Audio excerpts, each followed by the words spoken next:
How's it going, everybody? This is AdRock back with another QueueTimes special. We're going through all the dungeons in your favorite games.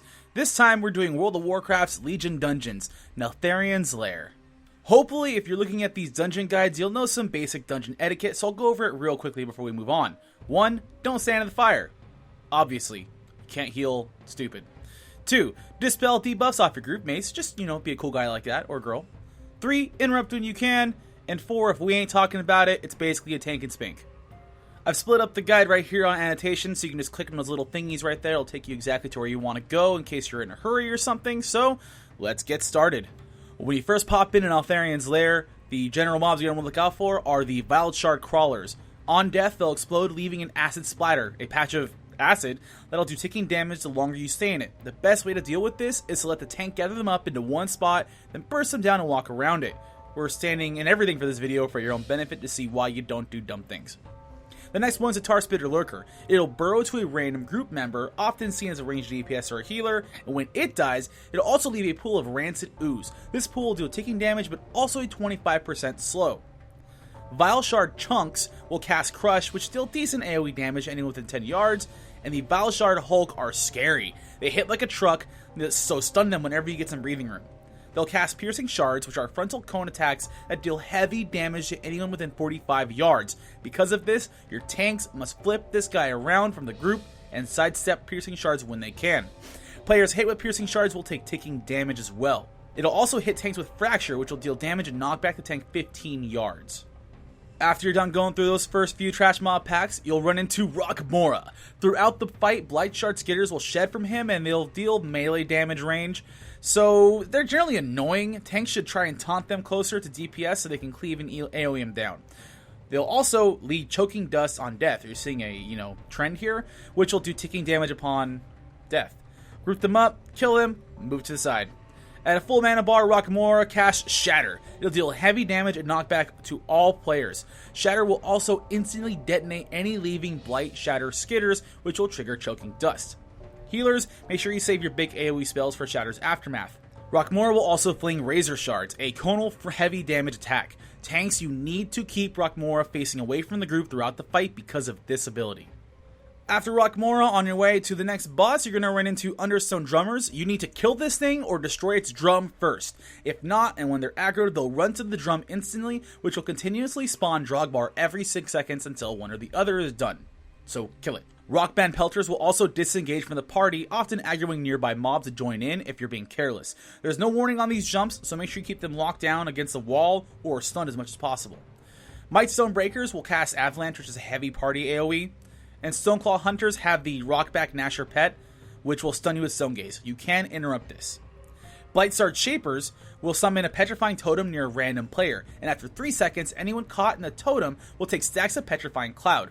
It will petrify you fully after 10 stacks for 10 seconds. Healers, you can dispel the debuff if you're fast enough. And now on to our second boss fight, Ulrog Cragshaper. It's a two-phase fight. Between 0 and 100 mana, Bellows of the Deeps will summon Bellowing Idols, which will cause AoE damage to the entire party by falling rocks.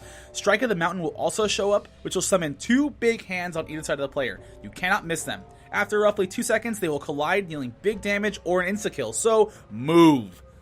He'll also sunder the tank for big damage. You should use active mitigations or cooldowns to make you and your healer's life easier. Tanks should try and move Ulrog to the idols, that way it gives the DPS easier time to cleave them both, the boss and the idol.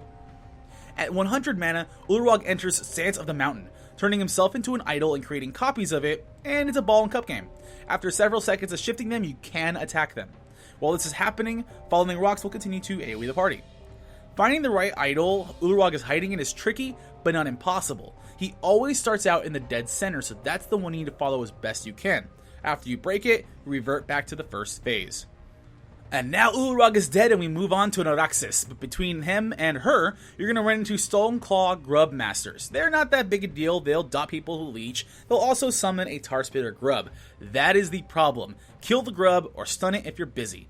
It will metamorphosis, and if it finishes it, it becomes a Rot Drool Grabber. This thing sucks. It launches pools of rancid pools around it, and it'll cast Barbed Tongue, dragging players into the pool and meleeing them. It's really the only new one there. After you get to there, you'll get to Naraxis, a hectic fight with spatial awareness and constant target switching. 2 Wormspeaker Devouts will periodically jump from the gallery and run to Neuraxis. If Neuraxis eats them, she'll gain a stacking power, which is Ravenous. DPS, this is your main job. If they show up, you kill them ASAP. They move quickly, but they can be CC'd. 2 non-tank members will also be hit with Rancid Maw, which you've seen before from the Tarspitter Lurkers, which slows and dots you. Neuraxis will also cast Toxic Wretch Pools on players. If the Toxic Wretch Pool debuff is there, it can be dispelled, so I'll prioritize it on the tank. If no one is in melee range of Neuraxis, she'll throw out pools of Putrid Skies. Yay. At full mana, Neuraxis will hit the tank with Spiked Tongue. If you're the tank, get the hell out of there and run away from her as far and as fast as you can, which is roughly 30 yards. If she catches you, she yanks you back in and starts to devour you, making you untargetable by the healer, unable to act, taking heavy damage, and gaining her stacks of Ravenous, so most likely a dead tank. At 20% HP, Neuraxis will Frenzy. And now we move on to the most noticeable bit of trash before Dargol himself, the Ember Husk Dominator and the Scorpion. The crystal spikes that the Dominator casts will hit 3 players, ranged targets at a priority, then non-tank melee, and then melee in general. The Scorpion himself will hit melee, so tanks, when you see these guys, face the Scorpion away from the group, that way the Scorpion melee will only hit you, and DPS should stack behind to make healing easier. Understone Demolishers also show up, and they will transform into Colossal Charskins. They will fixate on non-tank members with Burning Hatred. It is a fixation. It'll rush towards you slowly and causing heavy damage if it reaches the target. You can slow and stun the Charskins. Honestly, the Rockbound Trappers, same as Rockbound Pelter, so not a big deal. Finally, we get to the boss of Neltharion's Lair, Dargol the Underking. It's a heavy movement fight with large emphasis on situational awareness, so here we go. Heavy tank damage will occur. DPS, give the healers some help by just staying out of the way of the line of sight attacks so they can focus on the tank. Dargol will cast Landslide, a straight line attack that'll deal heavy damage and knock back everyone in a hit.